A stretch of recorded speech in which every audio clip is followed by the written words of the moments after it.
everybody, and welcome to our Thermomix tutorial on all about chocolates. My name is Caroline, and with me is Dolly Mirpuri from Dolce Cakez. Hi. We're delighted to be here because I'm sure many of us all love to eat chocolates. And very often, some of the best chocolates cost quite a lot.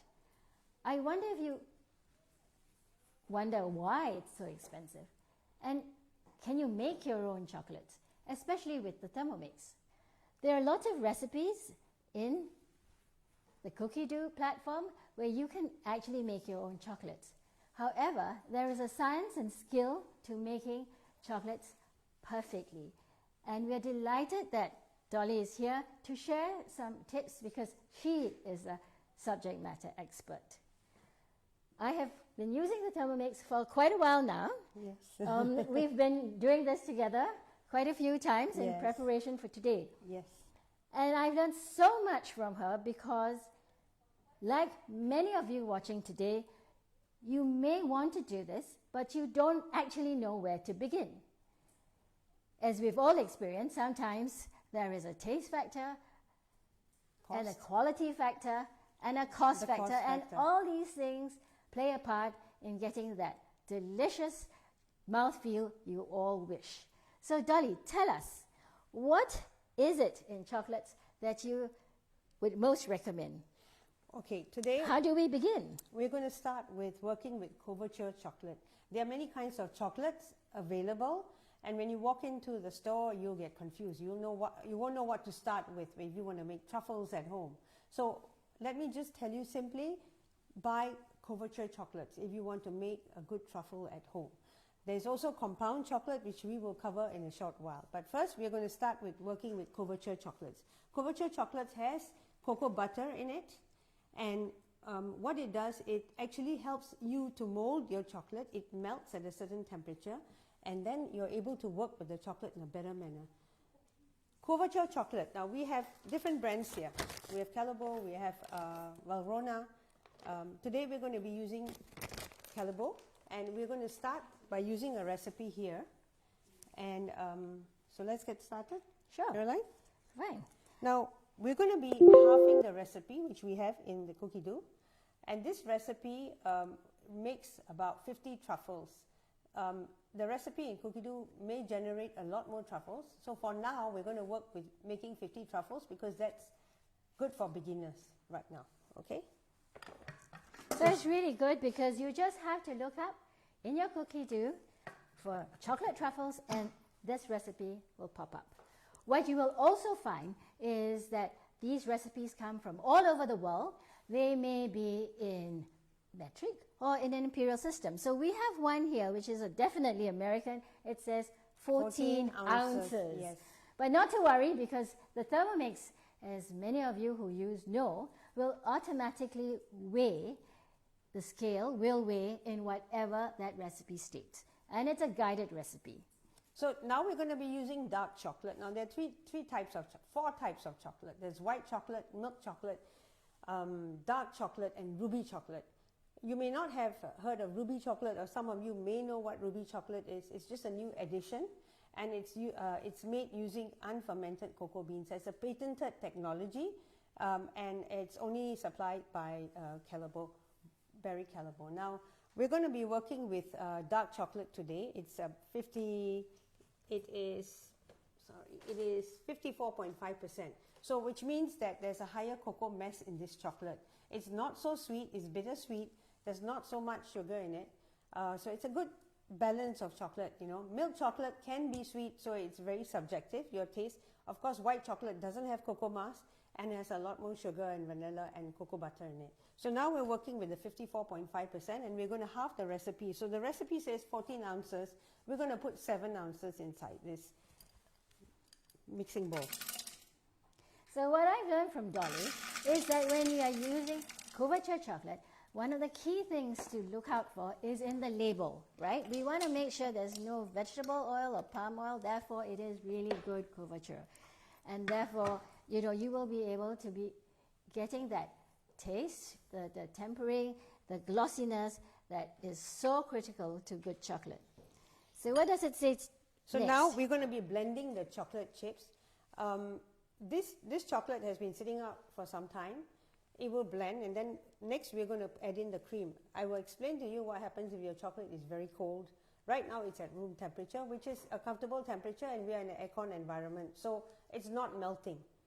You have to have a cold kitchen.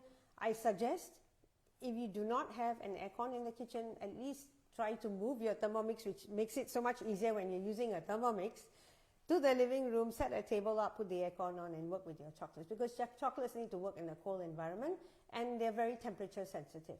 We will explain as we go along.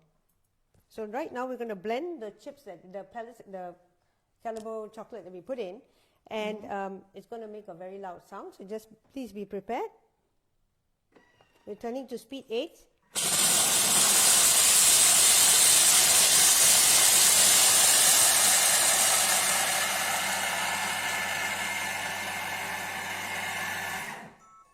So for those of you watching in the tropics, like here we are in Singapore, this is an aircon room, so we're very comfortable, and the chocolates are not too cold. So you look at it, No.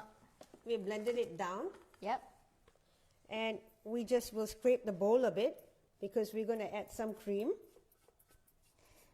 Most important, I have to let you know, your bowls have to be dry. When you work with chocolate, we do not want to introduce water into the chocolate, because chocolate and water are not friends. All right?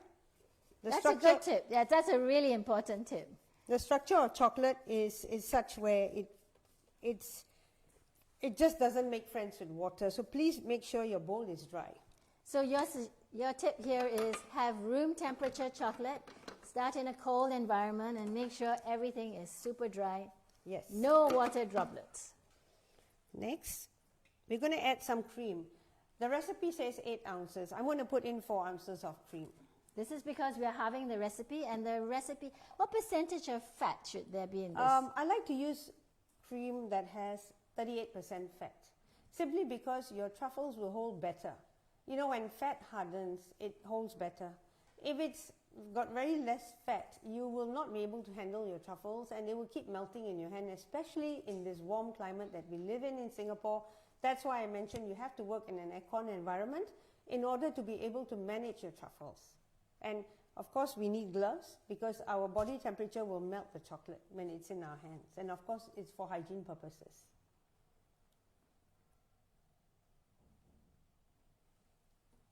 So there we go. It's fantastic with the scale in Thermomix. It helps the measurement to be exact, to be very precise. Okay, done. Wonderful. Perfect. We are now going to blend the chocolate that we have ground up with the cream that we've just put in. It's fresh cream. We're going to add espresso powder. It says 2 teaspoons, but we put 1 teaspoon because we're having the recipe. And it says optional. So for those of you who are caffeine sensitive, you may opt to remove. Coffee brings out the flavor of chocolate. Yes. You can also add in salt, a pinch of sea salt, because sometimes dark chocolate goes hand in hand very well with sea salt. You can also add in chili flakes. That is also a very interesting twist to making your chocolate give you a different mouthfeel, a different taste. Yes. It's a very surprising Yes. feeling. All right, so there we go. Now we're going to be sort of emulsifying the cream and the chocolate for 2 minutes, so we get a silky ganache. What we want to achieve is a silky ganache. And with the Thermomix, the beauty of it is that it has temperature control. When you're mixing these 2 elements together, both of them have a fat compound in it. You want to merge them together, and it has to come out with a silky finish. If you're doing it manually, you need to control the temperature, because if the temperature gets too high, what you will do, you will split your ganache, and then you have to rescue your ganache. Of course, there are ways to rescue your ganache, but with the Thermomix, because of the temperature control, it makes it much easier. The cream can be cold or it can be at room temperature, but because we are in an environment where we do not want to keep the cream out too long, so just before, get yourself, do your mise en place and prepare your tray, get your cream ready, but don't let it sit out in the warm temperature for 1 hour. So yes. I would suggest that use chilled cream. There's always the option of redoing it one more time if it doesn't emulsify properly. So we're going to do this the first time and see how it turns out. The cream has been sitting here for about 20 minutes. Yes, and this, by the way, is a Thermomix thermal jug, so it's chilled. What I love about doing my chocolates in the Thermomix is that it gives me the precise temperature control, and it allows me to be hands-free to prepare. So as you can see, on this tray we have the ganache items that you need. Would you like to explain the different things on? So we had our chocolate bowl, we had our espresso bowl. Now what we had our cream. We're done with our cream. I have a plastic bowl, and I've also prepared an icing bag, a piping bag for us to put our ganache in. I'm going to share a tip with you, and also a tray for you to blob your truffles. First and foremost, when your ganache is ready, it's going to be warm. It's going to be the temperature about maybe 30, 40 degrees. It's too hot or too warm to blob it on the tray. What you need to do is you need to chill it. There are many ways to chill it. One way is to use a plastic bowl. The plastic does not retain heat. It doesn't allow the ganache to remain warm for long. So it helps you in the cooling process. Again, we're in a very warm climate. If you work in an aircon room, if it's very cold, this will chill very fast because it's got an open face. Now, if you put it in a piping bag, and if you have a granite top or a marble top, chocolate loves cold, anything that's cold. So if you have a granite top or a marble top, that will be ideal. You may even get a pastry block. If you're so into loving to make pastries and chocolates, invest in a pastry block which is made of marble, and then I will show you how you pour your ganache and how you let it cool. Alternatively, you put it in a bowl and you can put it in the fridge for a while, but you have to keep an eye on it that it should not get too hard. If it does, bring it out again, let it warm a bit, and then it's comfortable for you to make little blobs into your tray. So we'll work with that in a short while. You can use any kind of chocolate to make this ganache. You have to follow the recipe, because when you follow the recipe, it will give you the proportion of the cream to the chocolate. So it has to be recipe based, unless you want to create your own recipe and try out the consistency. But if you're using 70% chocolate, the tendency is for us to use maybe a little bit more cream, because 70% will harden very fast. So you need to use a bit more cream. If you use milk chocolate, you tend to use a little bit less cream, because what happens is when you mix milk chocolate with cream, it becomes so creamy, and then it becomes very difficult to handle, because don't forget, milk chocolate also has milk in it. So, you can use 70%, you can use 80%. It depends on your recipe. You have to, if you want to convert it, let's say I'm using 54, you want to use 70%, then I would suggest get a recipe that tells you to use a 70% chocolate, right? But generally, when they say dark, they're referring to between 50 and 70%. Correct. Right? Yes. Okay, so now if you look at this, I feel you need to do a bit of scraping down, and if you can see, we have a little bit of chocolate left. So I would like to do this one more time. So I'm going to run this again so that I have a perfect consistency and it's not powdery, If you're in a cold environment, this will take, you have to do it twice, and we're in an aircon room right now, so we're going to be doing this twice. So we're going to go back.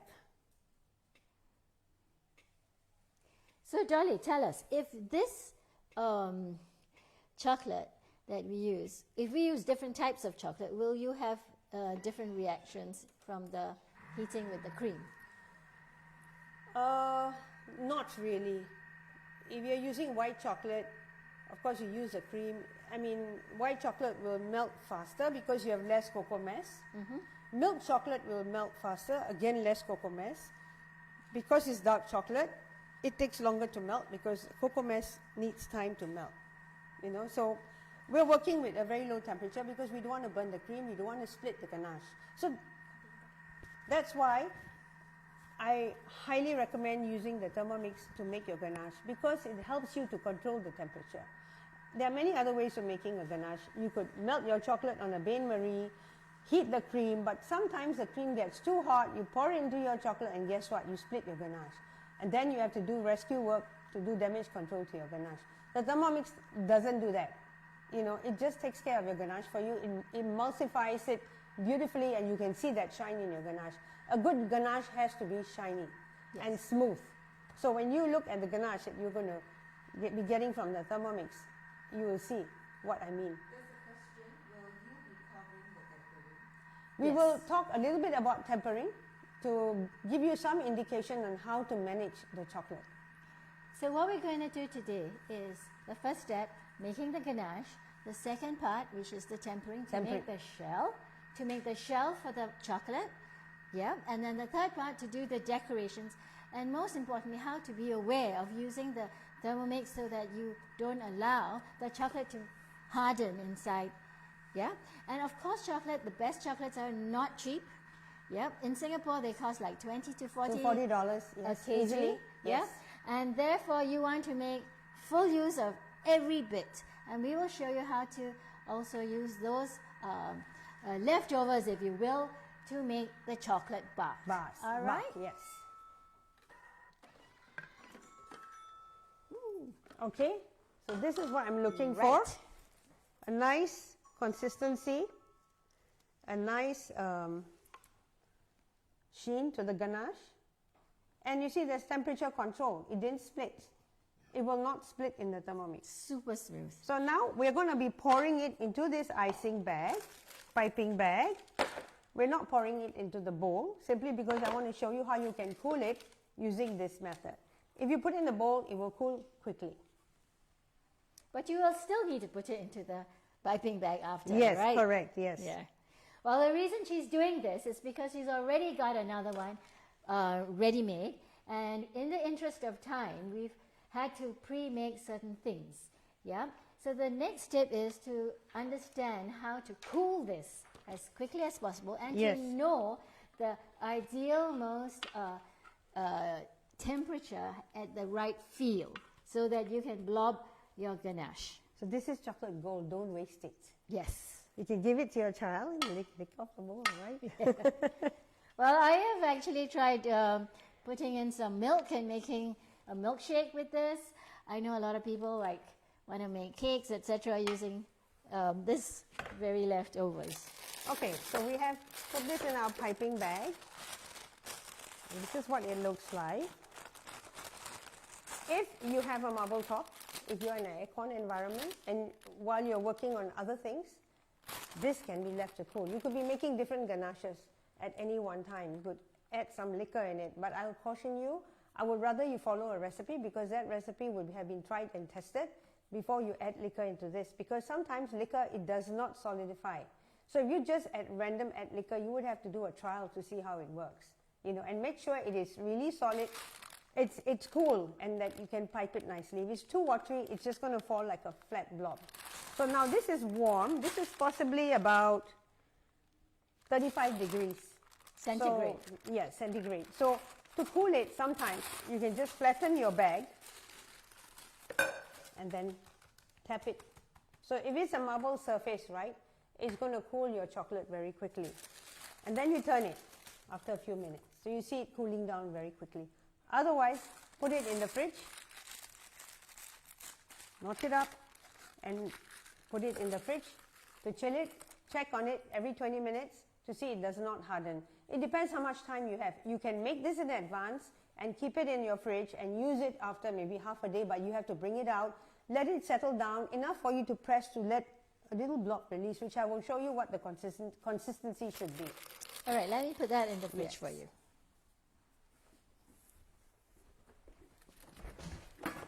So we've got one that we've already done, and it was in the fridge, and then we took it out for a while to make sure that we are able to work with it.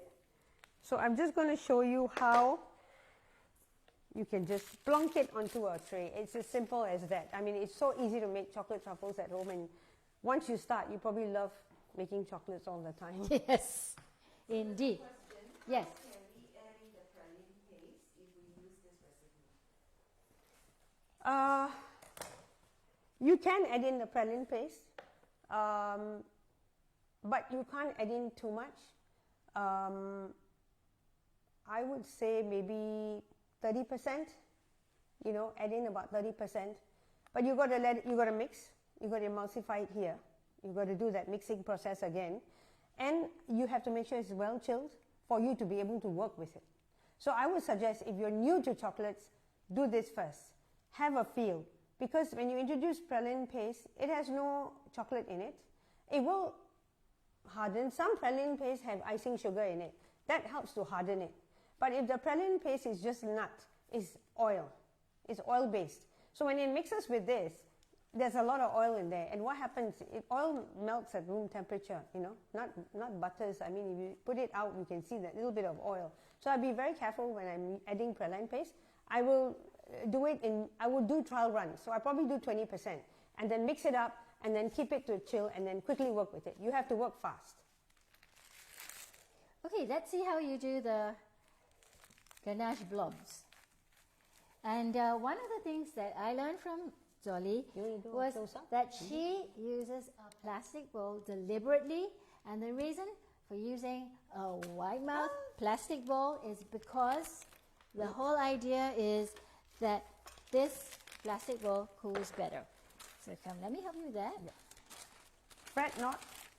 There are many ways to work with chocolate. Just put it in another bag.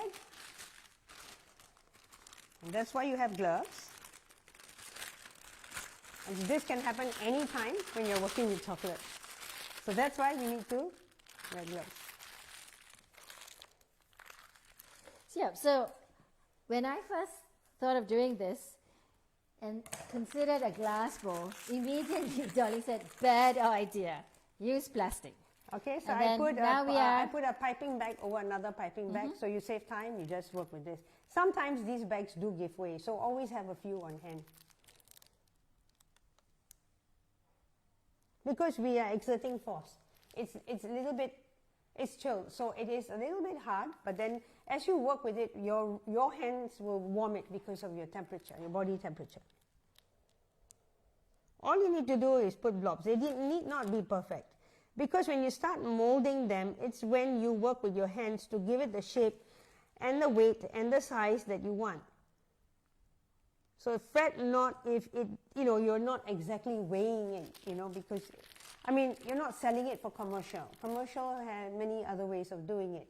But for homemade chocolates, it's very good enough, right? Yep.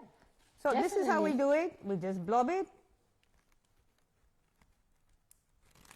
to just a little bit. See, as it keeps coming out, it will be easier because it's starting to warm and melt. And just now what you saw coming out of the Thermomix jug was something far more liquidy, very molten. Very molten, yes. Yes, So and now it's become cute little Hershey Kisses. Yeah, right? it's a lot firmer.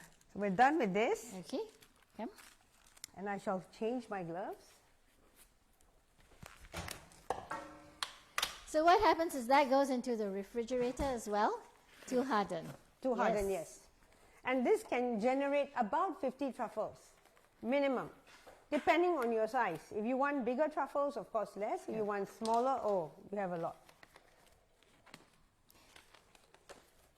So we're going to introduce now the next stage. We're going to talk yes. about tempering, because imagine, right, in the interest of time, again, we have this pre-made. Imagine some 30 minutes. Yes. An hour, depending how cold your fridge is really. Yeah. You would have had these little blobs. Normally, I would like to keep them for an hour and then check. Depending how cold your fridge is, because sometimes your fridge is very cold and then they harden very quickly. You know, and of course we don't want moisture in our chocolate. So I try to, you know, wrap it with cellophane and then just, of course, when it's very, the stage that it is in, that's why I put it in a little bit of a deeper tray, and you can wrap it up with plastic so it doesn't collect too much moisture. We don't want moisture in your chocolates. So after you have blobbed them, wrap it up in cellophane and keep them in your refrigerator. So make sure there is definitely fridge space. Fridge space, yes. So now, the next stage. We've taken it out from the fridge, and we are now going to be molding our cute little truffles. You may have praline paste in them, You may have some alcohol. They've come to this stage where it's easy enough to handle. It's not melting. So all you need to do is just shape it. If this is too small, you can always add a bit more from the next batch to make it bigger. We're making them truffle size. Now you'll be wondering why they're so small. They're small because, don't forget, we're going to dip them. We're going to coat them with chocolate, tempered chocolate, and then we could add some nice cute decorations, and by the time you're done, it's going to be about that size. It's going to be the size of a truffle that we've displayed here.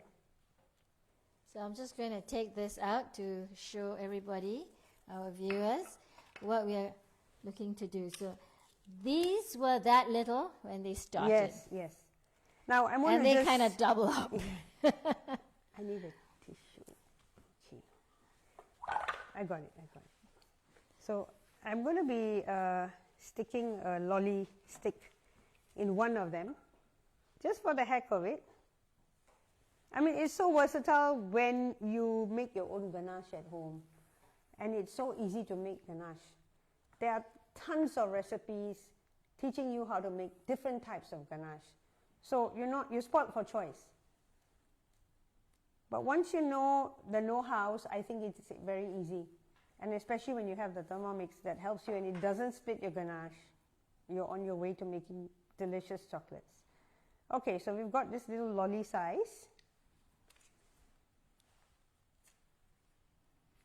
I think there was another remark you made the first time we spoke, and you said about the pre-clean function in the Thermomix. Oh yes, I like that function. I love it. You know, I used to make ganache by hand using the bain-marie before I got my Thermomix, and then there was a lot of cleaning involved. I had to use a stick blender to blend, to emulsify it, and it was a pain. And especially, it was just a pain, especially when I had to do different ganaches. With my Thermomix, I have 2 at home. I'm waiting to get the next one. I actually put my ganache in the Thermomix, and when it's done, all I need to do is just scrape everything out, put in water, put in some detergent, and put the clean mode. I don't have to worry about scraping the bowl, about washing the blades of the stick blender. My work is less. I only have one bowl to worry about, and it does the cleaning for me. So that's why I like making my ganache in the Thermomix. It's just too convenient. Once you start using the Thermomix, you will not make it on a bain-marie again. Okay, so that's good. Messy. It's okay. These are a little bit small, so I'm going to try one. I'm going to try to make an Easter egg out of it. So we were talking earlier about the different types of chocolates, and you said that some had flavorings in it, like hazelnut, etc. Yeah, like if you look at this chocolate, it's got hazelnut. It's by Valrhona, and it's got hazelnut flavoring in it. Ruby chocolate tastes very citrusy. It's a beautiful chocolate. I would say it's an acquired taste. When I first tried ruby chocolate, I didn't like it, but after that, I loved it. And then I paired it with strawberry, and it came out fantastic. So it really comes down to taste. Now, if you buy some brands of chocolate, they blend different cocoa beans together, and some are fruity, some are acidic. So, you know, they have different descriptions of chocolate. So it's good to know about chocolates and do your research. If you're a chocolate lover, there are a lot of companies that do bean to bar. They source their own beans, and they blend their own beans, and they create these chocolates. So it comes down to taste. It's like wine, how you blend grapes, you know. Same thing for chocolates. It's an acquired taste, just like coffee. So, you know, some people like dark chocolate. They love it bitter. They love it acidic. Some people hate dark chocolate. You know, some people love white chocolate. It's sweet, but it can be very delicious if you pair with the right ganache. Yeah, definitely. Okay, so shall we move on to the next So part? I've done our little eggs. They're not perfect to look at, but it's okay, because once you start dipping them or decorating them, it doesn't matter. Okay. So now we introduce you the tempering tray, and these are the items that you need. As we mentioned earlier, anytime you make chocolate, please be aware of the things you need to prepare in hand, and therefore once you get started, you're going to move quite swiftly. Yes. Because These it's are two very little temperature blobs I sensitive. made. They're very small. I'm going to just join them together. So if you're at the right temperature, where it's easy for you to just mold with your hands, it's fun to work with. Get your children involved if you can. It's so simple. Yeah, I think these make great after dinner Yes. treats. So we're going to chill this and then we're going to take it out so it doesn't melt while we temper our Okay. chocolate, right? Right, let me Put do it that. Here, we're in an aircon room, so we don't need to put it in the fridge. Okay. So there's a question, beginner, which kind of chocolate would you recommend to work with? For beginner, you can work with milk or dark chocolate. It has to be couverture. Compound chocolate is a totally different component. It has palm oil in it. It's not a chocolate that you would work with. I don't have a compound chocolate packet, but when you look at the packet, you will see it has palm kernel oil or vegetable fat. Now, cocoa butter is very unique. It's a very expensive product. It's what they put in your creams as well. It's like the gold, you know, it's very expensive. It's in couverture chocolate, and that gives it its flavor, its mouthfeel, its richness, its texture. Every complexity you find in chocolate, you know, it's because of these ingredients, and it's not cheap. Compound tends to be cheaper. It's more flavoring and vegetable fat. It's more decorative, but mouthfeel wise, it's not the best. So I would say you have to start with couverture chocolate. You can't work with compound unless you're not making truffles. So you're just doing it for decoration or for icing. So that's fine. But if you want to make chocolates, then you have to buy couverture chocolate. I would say start with milk or dark. Dark is easier to work with because it hardens faster. It has more cocoa mass. Milk, for most, is quite delicious. So then follow the recipe of the consistency of the cream. Usually the cream is not too much. Usually 1/3 or maybe not even half. I think 1/3 or maybe sometimes half. Depends on the recipe and the taste.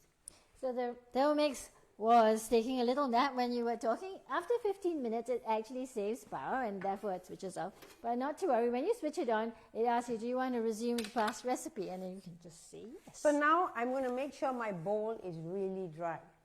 If this is a wet bowl, if there's any moisture in this bowl, my chocolate is not going to temper because it just won't set. There's another element that will be introduced in my chocolate. It will contaminate my chocolate. So strictly, I would not want a wet bowl. I don't want any moisture in my chocolate. Again, we melt the chocolate in the Thermomix. Normal way of tempering is you could put it in a microwave. Then again, if you don't watch the temperature, you can burn your chocolate. Or you put in a bain-marie. Steam will go into your chocolate if you don't know how to manage your chocolate. So the Thermomix is the best way to melt your chocolate, and you know there's no steam in it and there's no moisture in it, right? Well, most of us who love our Thermomix end up with more than one jug, don't we? Yes. Because this is why then we can It's always easily good to have a separate jug. yes, use these different jugs for different purposes. So next step is Wash and dry mixing bowl. So you make sure the bowl is dry, or if you have a fresh bowl, that's use the a best. fresh bowl. Yes. Now we're going to be putting in 5 ounces. It says 10 ounces. We're putting in 5 ounces. Because we are following half Usually a for recipe. tempering chocolate, I would like to work with a little bit more chocolate because when you're doing dipping, you need a lot more chocolate. You need a bowl full of chocolate. But right now we're not going to dip. We're going to just show you a simpler method, a more manageable method, because dipping again takes a skill. You don't want to cause marks on your chocolate, so we're not going to dip today. We're going to show you a very easy way so that you're motivated to go further on this chocolate journey to learn more. Okay? So now I'm putting in 5 ounces. Even if it's more, it's fine. Don't worry about it because you're going to, this is not mixed with any cream. So even after using this, and if you have some balance, you can always let it harden, pack it away, in a box or in a container, seal it up nicely, and then store it away in a fridge or a wine fridge so that there's no moisture in it, and then remelt it down and reuse it again. So because this does not have any introduction of cream or butter, it's fine.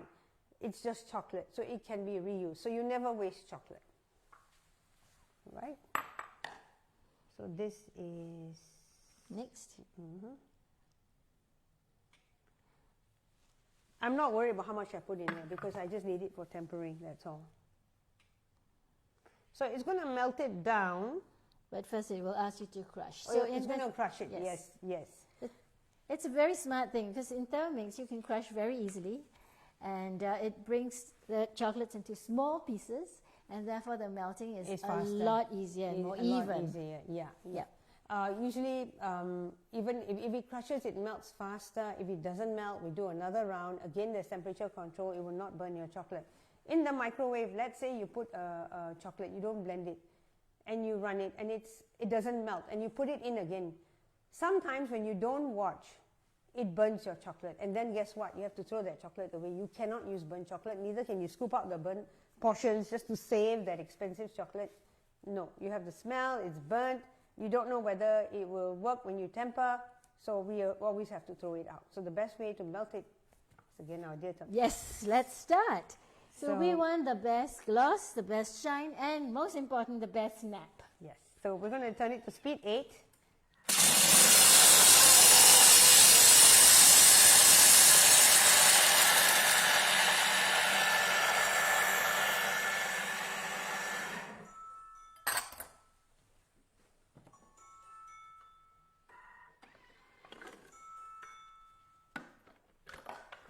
So if you look at it, it's blended beautifully. It's ground the chocolate.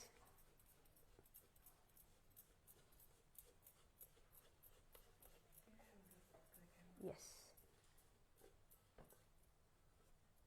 Scrape it down.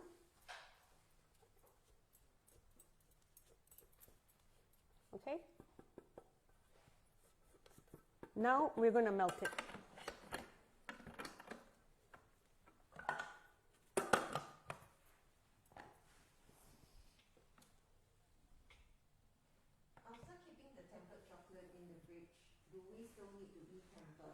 Yes, you need to, because tempering is about temperature.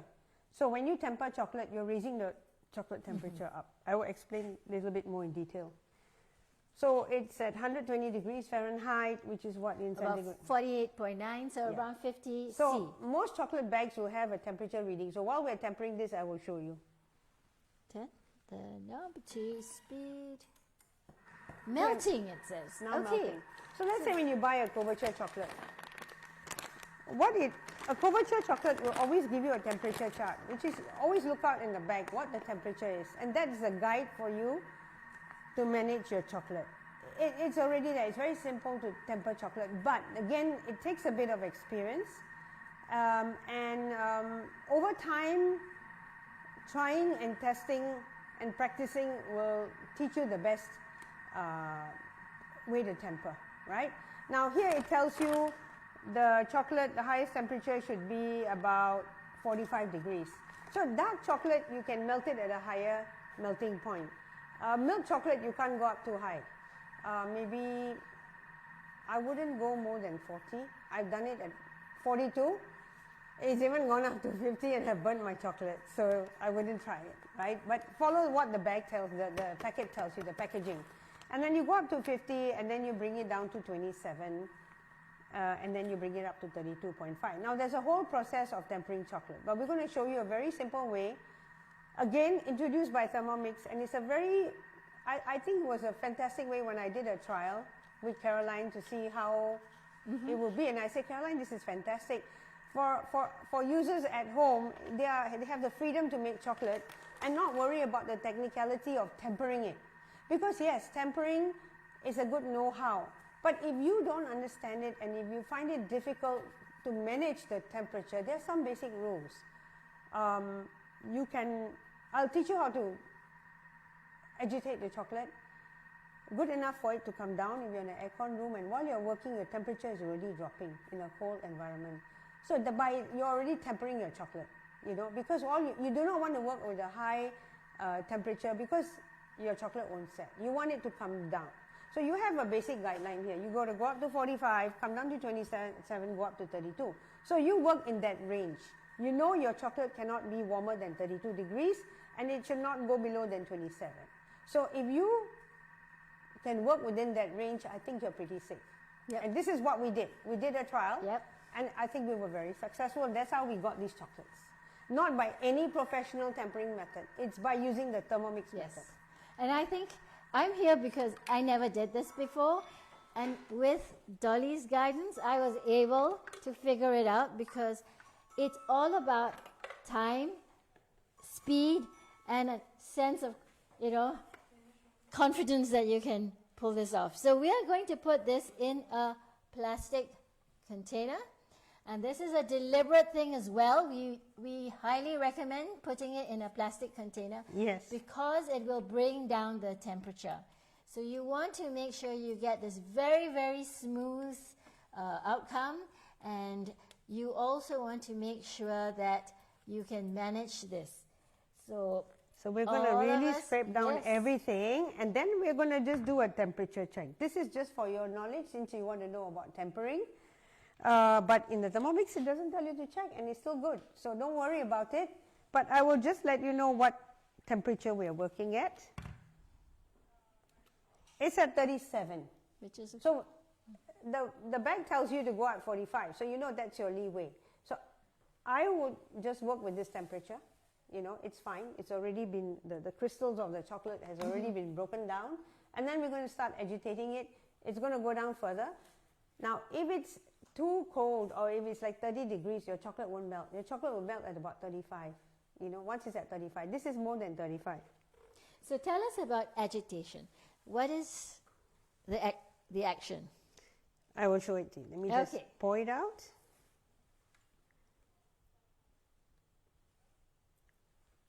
So it depends on the room temperature again. We are in a very cold room, so the temperature is not so high, so we have to work fast.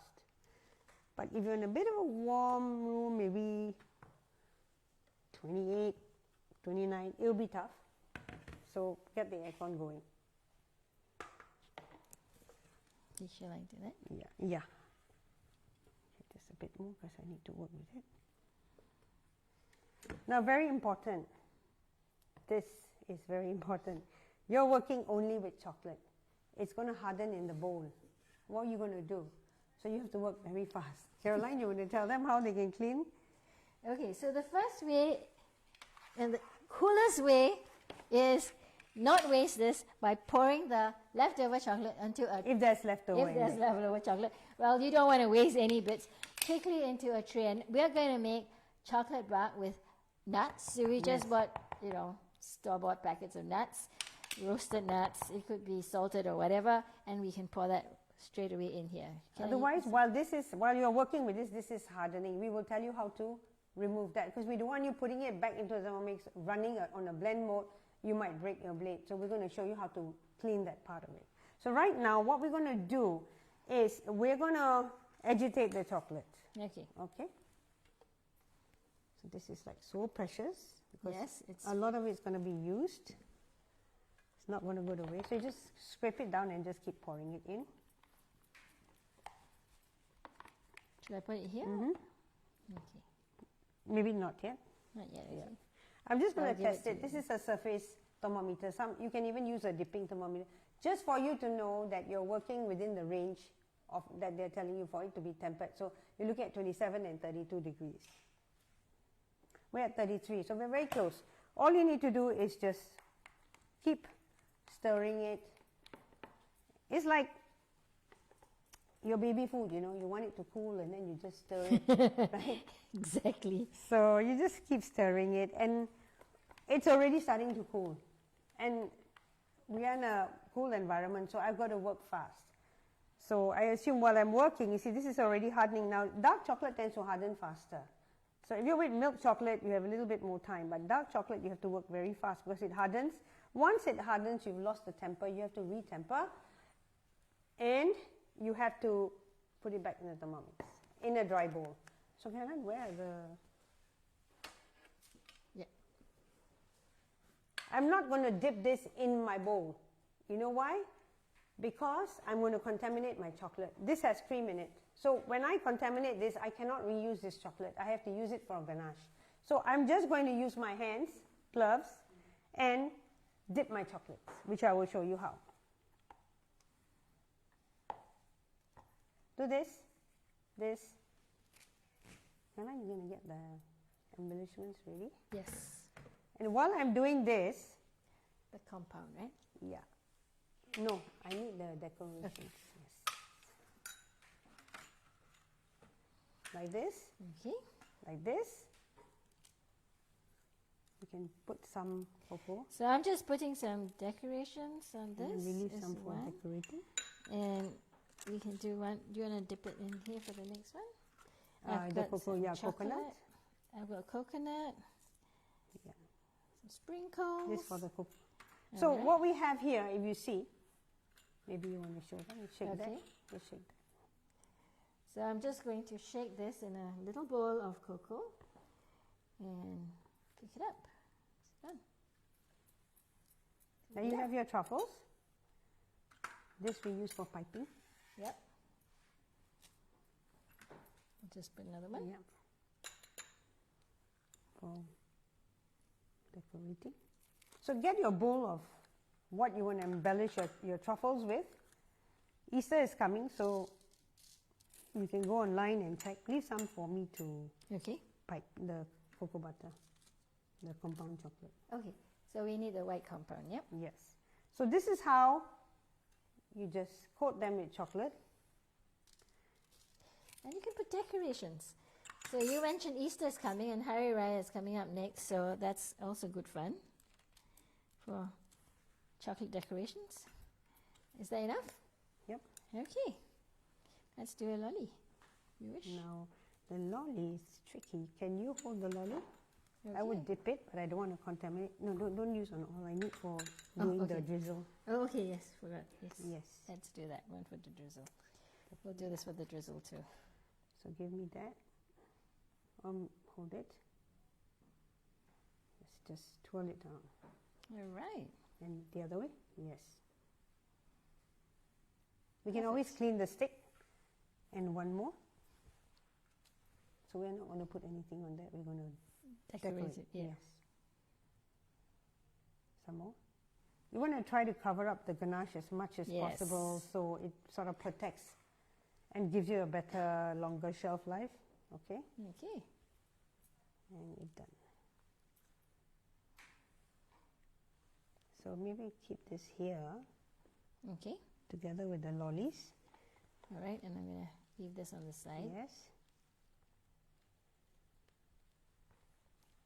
And the next step is the nuts. So what do you do with balanced chocolate? I mean, you don't want to keep it. You feel you've done this work of tempering and it's such a waste, right? We want to start all over again. So we prepared a tray full of nuts. Here it is. In front of you. And you can use any roasted nuts. Make sure the nuts are not warm. They're roasted and they're kept out because you don't want to alter the temperature of the chocolate. And all we're going to do is pour over the nuts.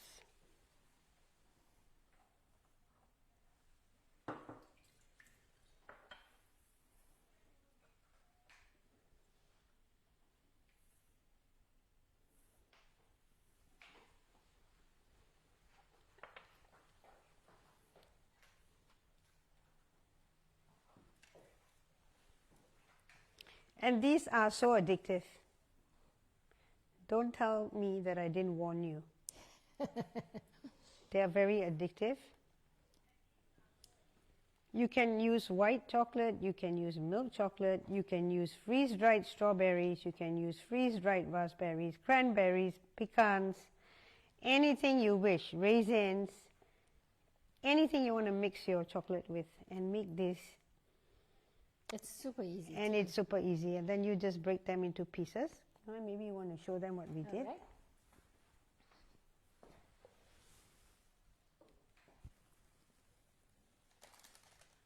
And if you can see, this is hardening very quickly. This is what we made the other day. They make great little packs of gifts. No skill required. Just good tempering with the Thermomix and excellent quality chocolate.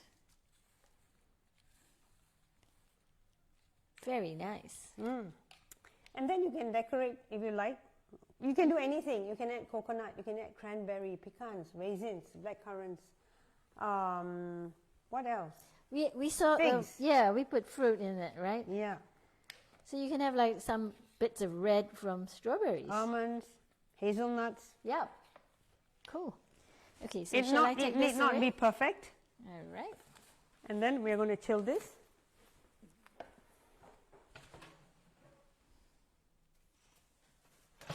If you notice, I keep changing my gloves, so you need to have a box of gloves on hand to work with chocolates.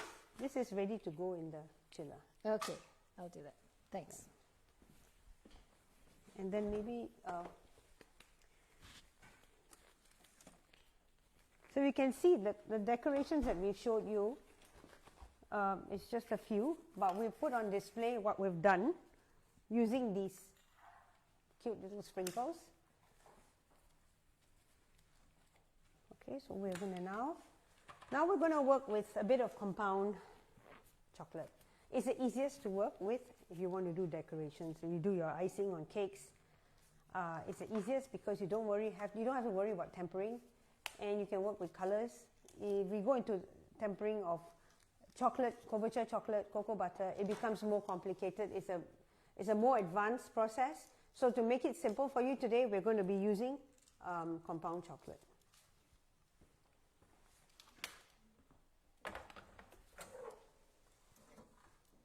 So as you can see here, we have little paper cups, little paper cups. They're really cute, and I'm going to place them in there, and they're ready to serve. Okay, so compound chocolate. I'm working with white chocolate. White chocolate is easy to color. You can use any candy color, oil-based, and you put it in the white chocolate, which I have melted in a microwave to this consistency. All right, just melt it down, just don't burn it. Of course, it's got vegetable oil, so it's not going to burn like chocolate, real chocolate. So anyway, I have white chocolate, and I'm just going to use maybe a nice blue. Okay. Yeah? So one of the cool things about this I learned from Dolly is how do you make paper cones, and therefore you can do these little piping. You don't need to spend a lot of money to buy more piping bags because these paper cones are so cute. Why does it So while she's doing that, she needs a bit more because there's a lot of... I am going to put these right here so that they're ready to serve because it's hardening already. So here we go. Doesn't it look like purple? Yeah, it does. Okay, so it's not blue, it's purple. Okay. It was blue yesterday. Okay, we've got a lovely lavender mauve color. You can make it dark, you can make it light, it's up to you. Just have, maybe you can have a few bowls on standby, like what we have here.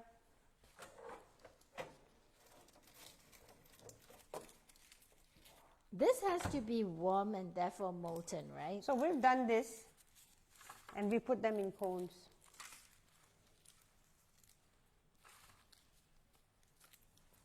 We've colored them in various colors. Okay? So we're just going to now put them in a piping bag. If it starts to harden, all you need to do is pop it back in the microwave just for a few seconds and then put it in your piping bag.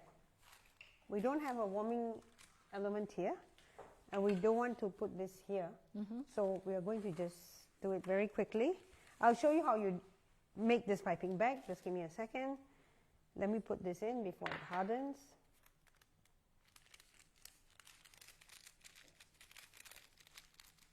It's already hard.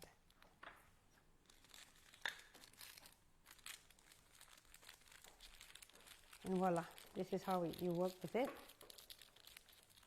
You make the piping bag, you have to have a few on standby, and you start piping them. So is this the Let's just chocolate? do that, yeah, and then we can pop it in there later. So maybe we'll just do some dots, my favorite. Yes.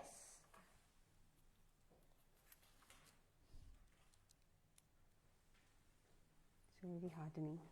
Yeah.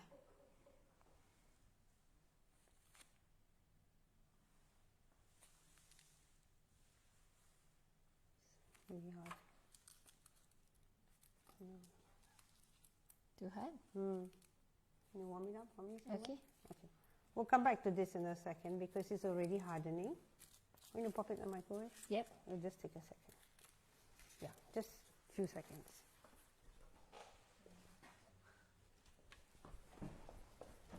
See, it's so easy and it just pops off. Okay, I'm going to show you how to fold a piping bag. Are there no questions? For this, I cannot use my gloves. Yeah, stand close. Now, all you need is a square parchment paper. A square parchment paper. We fold it into a triangle. We cut it, and you get this. I've labeled A, B, and C. So what I'm going to do is, I'm going to fold, I work with my right hand, so I fold the B, I make it into a cone, and I touch the C. A, I fold it over the B, and go behind the C. Let me repeat again. A, B, and C, right? Because I use my right hand, I fold the B over the C. And then I take the A, it goes over the B, behind the C. And there I have my cone. I sharpen it the way I like it, adjust it, and then I fold this ABC, fold it over. As I fold it over, I'm tightening it from inside. And I have a tight cone here. And then I snip it here and here to tighten it further. There you have it. So there you have your cone. Practice makes perfect. When I started doing this, it was terrible. I've got better. So practice makes perfect. So here we have Oh, perfect. So I'm just going to work with this color. ones. Still a bit hard. Try this one. Yes, this is better. So we're almost coming to the end of our demo. All right. Let me take out this end. It's still hard. Still? Mm. Let me try this one. This one. Coming out? Yeah. Oops. Yes. Yes, yes, yes, yes, yes. That's a good one. Oh, is that a napkin? Yes. All right. Okay. So maybe I'm just going to drizzle. I don't have gloves. I'm just going to drizzle over it.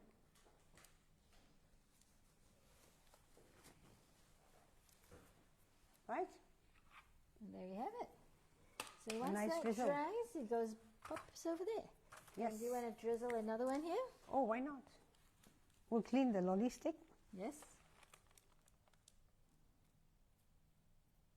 Yay. A quick drizzle. It can be anything. Yeah. Anything.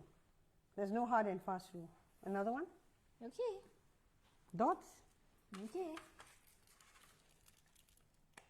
Is this green okay? The thicker one's a bit more No. firm. So it's coming out. It's okay. Yeah. You need to be near a microwave so that you can work fast with this compound chocolate. Yeah. Okay, just go with the green.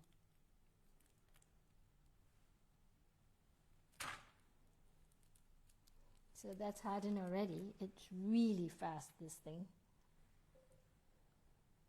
Sorry, but it's a bit messy, but it has to be smooth flowing. But there's no hard and fast rule. Okay? We're done? Right. We are. So we have to take this and put this here. Yeah, I was going to put that one. Yes. So that we have one of So- each. So I'm just going to clean the stick. Maybe you can put So this now- here. Yep. Nice tree. And then Caroline, you want to take that? Yeah. So there are a few things you've got to have ready when you work with chocolate. You've got to do all your mise en place, all your utensils, your ingredients should all be in place so you work fast when you make truffles at home. Yep. I'm going to take this guy. My hands. Pop it in. And it's so fast. Okay, cool, done. We've got to clean the sticks. Sticks are not very good. So I hope you've enjoyed what we've shared today, and I hope you picked a few tips or two.